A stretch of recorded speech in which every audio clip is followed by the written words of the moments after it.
I'm going to talk about one of the most interesting TypeScript 4.9 features. Just a couple of words about me. Actually, let's skip most of the part. I want to focus only one thing that I actually love TypeScript because it's a really beautiful language. It has very complex type system, and it's very unique from my point of view. But on the other hand, as an IDE developer, I actually hate TypeScript because as an IDE developer, I have to implement all the features that they add. I have to understand all the corner cases about the language and all the thing around that. So it's really hard work, but anyway, I still love TypeScript. About the feature. Before, I want to talk about bad parts of the TypeScript language. I believe all JavaScript TypeScript developers will agree that there are two really bad things in TypeScript language. Of course, there are several other things that can be more controversial, but in general, there are two really bad things: type any and unsafe typecast. Fortunately, for the type any, we have a replacement. There is unknown type, which has almost the same functionality, which provides almost the same functionality, but it doesn't have the downside of the any type. You can access the properties on the unknown type without strict type checking and so on. Talking about unsafe typecast, unfortunately, we don't have a good replacement. And it's really sad thing. But talking about unsafe typecast, of course, there are a lot of cases when typecast is a good thing or is something that we cannot replace by something else.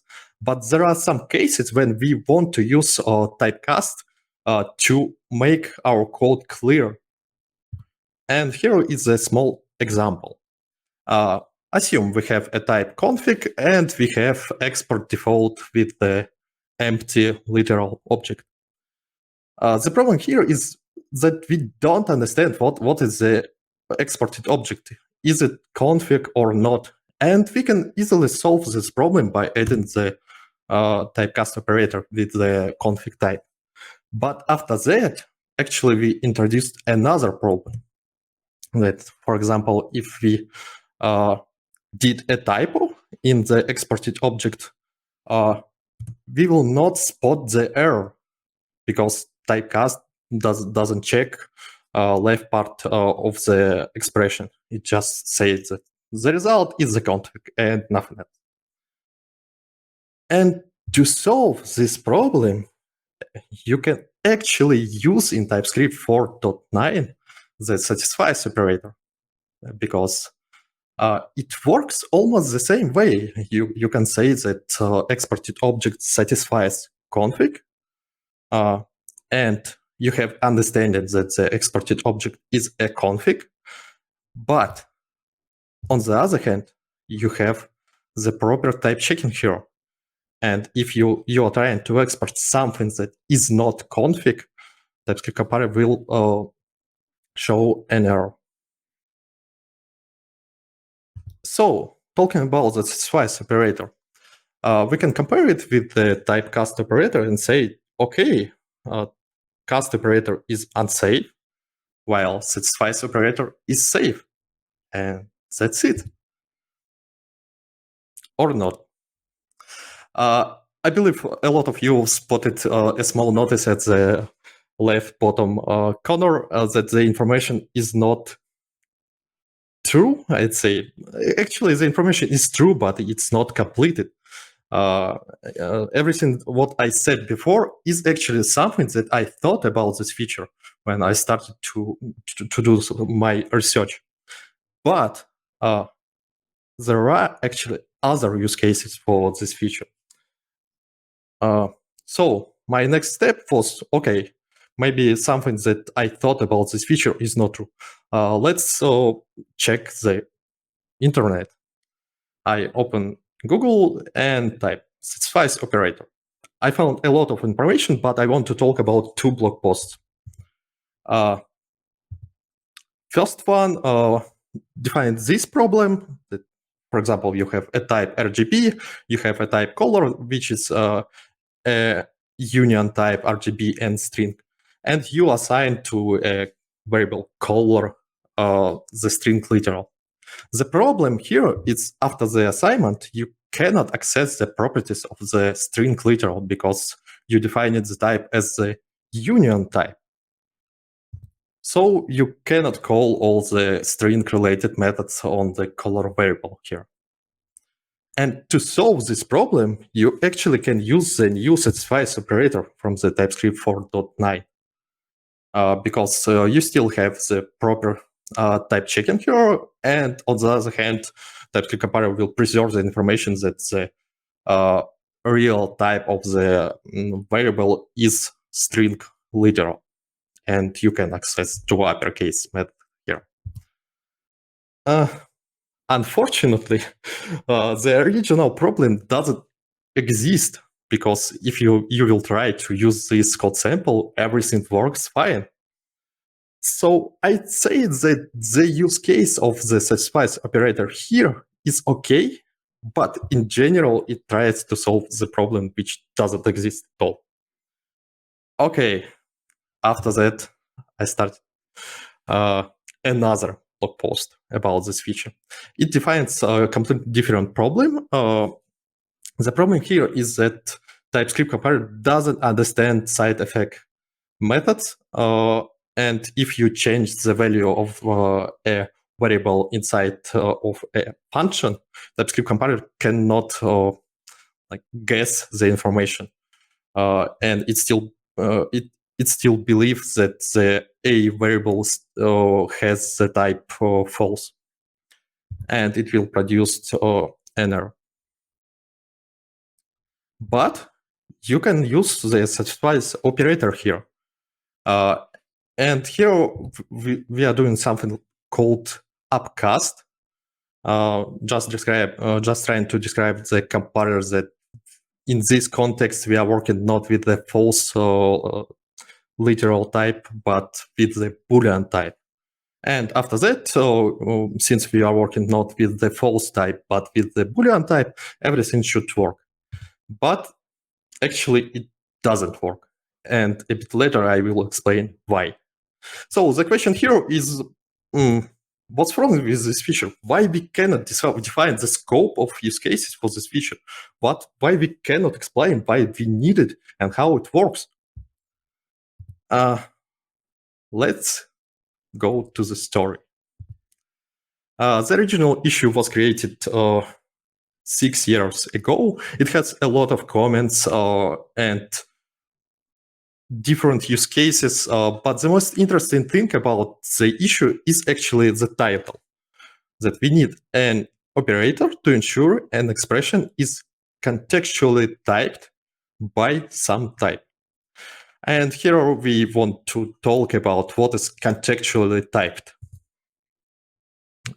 or more general, what is contextual typing. Assume we have a function run with a parameter callback, and we call this function with some arrow function inside. I believe a lot of you know that you can actually say that the type of the variable is Boolean, even if the type is not defined in the declaration of the function. And in this case, TypeScript compiler also can infer the type of the success variable or success parameter, and all the strict type checking still works. And here we can say that the type of the success parameter is contextually typed by the surrounded run function call. So it's some information that we can infer from the context. And thanks to that, we still can have all the necessary type checking thing. And the second example, I believe it's more common, and a lot of us use it. If we use at-even listener based on the first parameter, a TypeScript compiler can infer proper type for the event parameter. So if you specify as the first parameter click, TypeScript compiler can understand that you can access the button property of the event. But if you specify something else, for example, scroll, TypeScript compiler understands that in this case, you cannot access the button property. And the general definition is that contextual typing provides a way to infer a more accurate type based on the surrounding context. For example, method calls, but there are several more examples. Okay, back to GitHub issues. This year, Ryan from the TypeScript team created a new issue about the Satisfies operator, where he tried to collect all the possible use cases of the Satisfies operator feature. Because the original one was actually described only one use case, and there was a lot of comments with other use cases. So the proposal, RFC, request for the changes. First, safe upcast. It's something that we just discussed, so go next. Property name constructor. The idea is that you want to check that the object property names are in some set of the names, for example, satisfied some type. But on the other hand, you still want to preserve the real object type. And in this case, it should be a number instead of the record type. The next thing, optional member conformance, it's almost the same thing, but for optional members, you want to check that optional members have proper type, but on the other hand, you want to preserve the type of the left expression. Optional member addition is a different story. You want to check that some properties of the object are corresponding some type, but other properties that are not mentioned still should be valid. We can keep them. And the last use case is contextual typing. It's something that we discussed, but in the context of Satisfy operator. The interesting thing about this slide is actually that some of the proposals, use cases are incompatible. For example, you cannot keep safe upcast and property name constructing, because safe upcast means that you need to use the right type of the expression, while property name constructed means that you need to keep left type of the expression. And the same thing for optional member addition. So after defining all the possible use cases, Ryan says, okay, we can remove two of them since, as I said, all of them are incompatible. And the result Satisfies operator actually covers 3 of the 5 use cases. And so here we can answer why we had 2 blog posts with incorrect examples. First thing is that the upcast use case was defined in the RFC issue, but it wasn't implemented at all.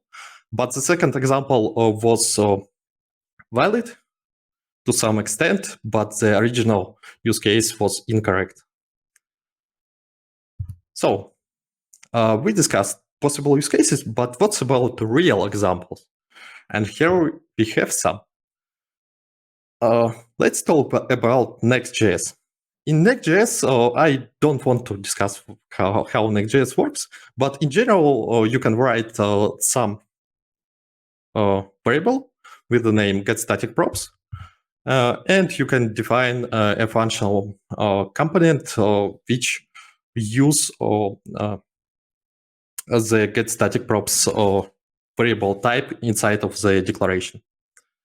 The problem here is that you cannot do the type checking on the both sides at the same time. Because if you define the type on the getStaticProps variable, the result type for the functional component will be just an indexer, But if you not define it, the type of the get static props variable, the type on the side of the functional component will be properly inferred. So you have a good type checking either on the variable side or component side. And it's a real problem. We definitely want to have the type checked on the both sides. And here, actually, we can use the new satisfies operator. Using the satisfies operator, we still preserve the proper type of the get static props variable. And as a result, we will have the proper type on the functional component side. But since we use the satisfies operator, we still have the type checking for the get static props types. And I want to highlight the thing because it's super cool. You just replace explicit type declaration by the satisfies operator. And as a result, you have proper type checking, whatever you want. And the most interesting part here is that you don't need to update Next.js typings, for example. It works with the current typings, and it's so cool that it works this way because it just highlights that the Next.js typings are awesome. Because you can introduce new language features, and your code with this feature will work even better.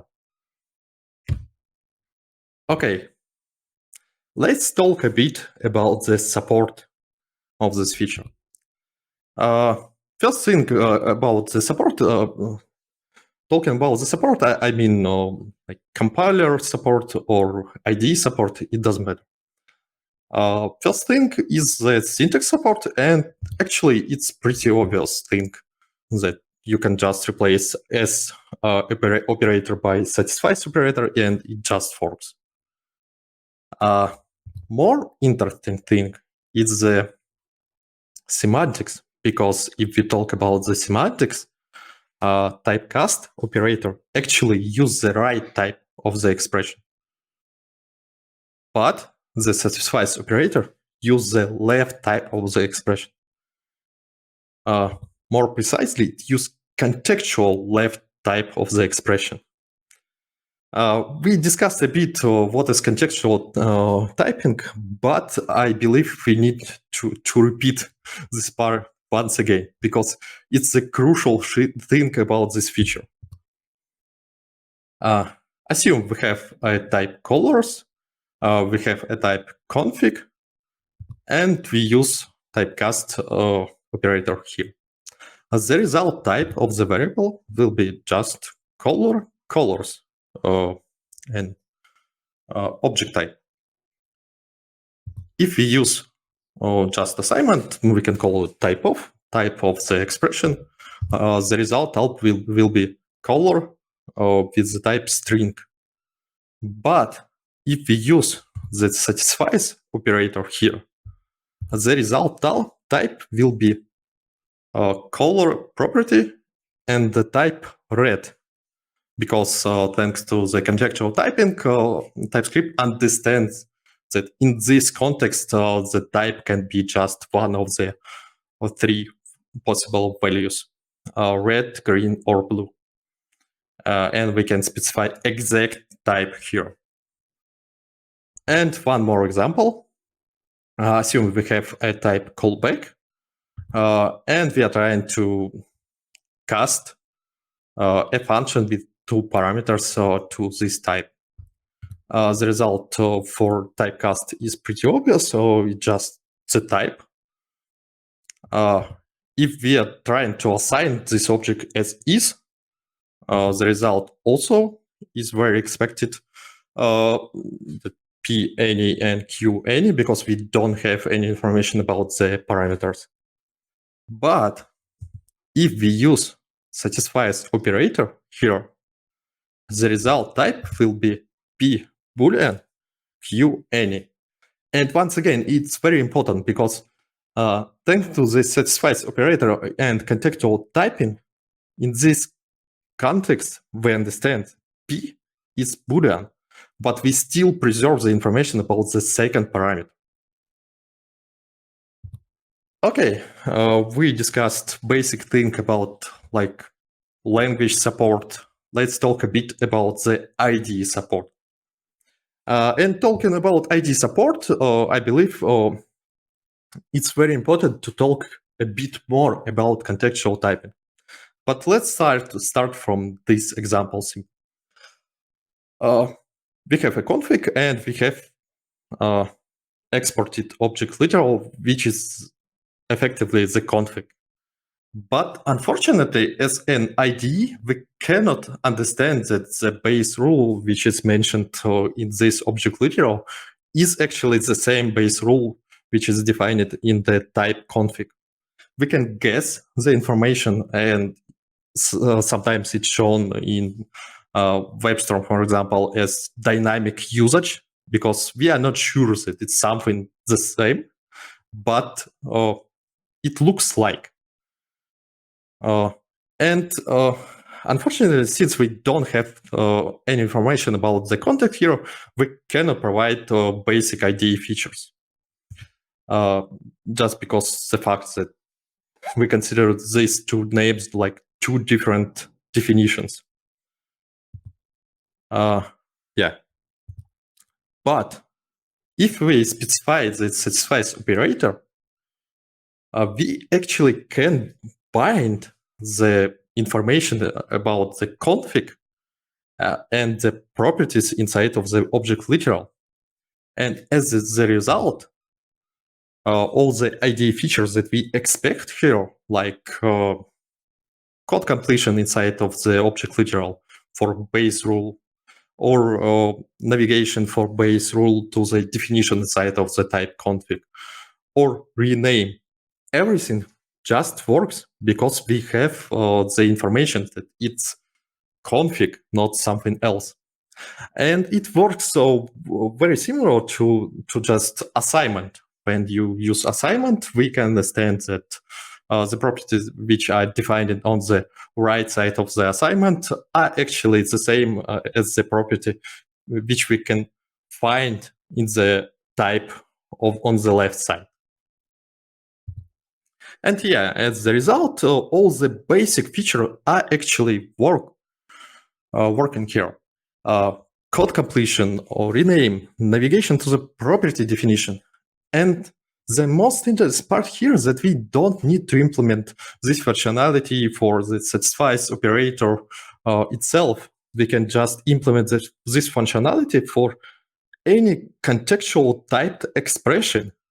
And as the result, when we are talking about WebStorm, for example, we just implemented two things. First thing is the syntax support. It's a copy-paste from the typecast operator. And the second thing is the information that the expression is contextually typed by the type. And as a result, we have all the features that I mentioned here out of the box. Okay, I believe that's it. We have some conclusion. Some highlights from this talk. The operator satisfies is not a new safe typecast because it solves completely different problems. It's a use cases that I described before. It doesn't solve upcast problem because, as I said, they decided to remove this use case from the implementation. They didn't implement it. The feature is powered by contextual typing, and it's super cool because, as I said, we can use all the existing functionality of the IDE to provide code assistant for the user. And the last thing that I want to mention here is that the type which is used as the result type of this expression is something around the left expression, not the right. And it's very important because when I started the research, I thought that it works the same way as typecast. But actually, no, in this case, it works differently. It uses the left type, not the right. And I believe that's it from my side.